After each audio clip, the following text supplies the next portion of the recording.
55க்கு முன்னாடி இருந்த நிலைமை என்ன அப்படின்னா, சுதந்திர இந்தியாங்கிறது பிரிட்டிஷ் இந்தியால இருந்து உருவாகுது.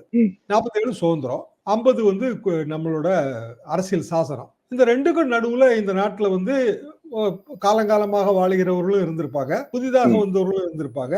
பாகிஸ்தான்ல இருந்து வந்தவர்களும் இருந்திருப்பாங்க. ஆப்கானிஸ்தான்ல இருந்து வந்தவர்களும் இருந்திருப்பாங்க. அவர்களுக்கு குடியுரிமை இல்லாமலும் இருந்திருக்கும். நாடற்றவர்களாகவும் இருந்திருப்பாங்க. இப்ப இந்த மாதிரி நேரத்துல வந்து நம்ம 50, 55 வரைக்குமான காலகட்டத்துல நம்ம என்ன பண்ணிட்டு இருந்தோம் அப்படின்னா, நீங்க வந்து இந்தியால இருக்கிறீங்க. உங்க அப்பாவோ அல்லது உங்க தாத்தாவோ யாரோ ஒருத்தர் இந்தியரா இருந்தா போதும். உங்களுக்கு இந்திய குடியுரிமை ஆட்டோமேட்டிக்கா தரப்படுகிறது. இதே மாதிரியான எனேபிளிங்களா எல்லா நாடுகள்லயும் இருக்கும். இப்ப உதாரணமா நம்ம எல்லாருக்கும் தெரிஞ்சது அமெரிக்கால கிரீன் கார்டு வாங்குறது, அமெரிக்காவோட சிட்டிசனா மாறுறது. சிட்டிசன்ஷிப் வந்து அமெரிக்கா கொடுக்குது உங்களுக்கு. அதுக்கு பல நிபந்தனைகள் இருக்கும். 12 வருஷம் இருக்கணும், இவ்வளவு இந்த மாதிரி பணியாற்றி இருக்கணும், பல நிபந்தனைகள் இருக்கும். நம்ம நாட்டிலே அப்படி நிபந்தனைகளுடன் கூடிய குடியுரிமை தரப்படுகிறது காலங்காலமா. உதாரணமா 12 வருஷம் இந்த நாட்டிலேயே வாழ்ந்திருந்தா குடியுரிமை கிடைக்கும்.